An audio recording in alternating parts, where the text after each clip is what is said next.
এবার ছাত্রদলকে অভিনন্দন ও মোবারকবাদ জানিয়েছেন অনলাইন অ্যাক্টিভিস্ট পিনাকি ভট্টাচার্য। তিনি বলেন, শাহবাগের ছাত্রদল সমাবেশের পরে পরিষ্কার করেছে পুরো চত্বর, এর চাইতে সুন্দর দৃশ্য আর হয় না। ছাত্রদলের এই কাজের এভাবেই প্রশংসা করেন পিনাকি ভট্টাচার্য, যা মুহূর্তের মধ্যে ছড়িয়ে পড়ে নেট দুনিয়ায়। এতে অনেকে বলছেন অব্যাহত থাকুক এমন ধারা রাজনীতি।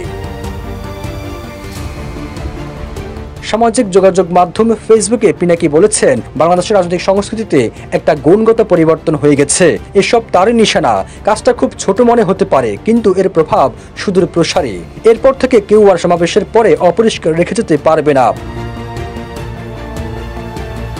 ওয়ালটন এখন দেশের সীমানা পেরিয়ে পৌঁছে গিয়েছে 50টিরও বেশি দেশে। ওয়ালটন, ঘরে ঘরে, বিশ্বজুড়ে। পিনাকি তার ওই পোস্টে আরো বলেন, ছাত্রদলের সকল নেতাকর্মীদের এমন দারুণ একটা কাজের উদাহরণ সৃষ্টির জন্য আন্তরিক অভিনন্দন ও মোবারকবাদ। 3 আগস্ট রাজধানীর শাহবাগে সমাবেশ করে সংগঠনটি, আর সেখানে ঘটে এমন প্রশংসনীয় কাজ।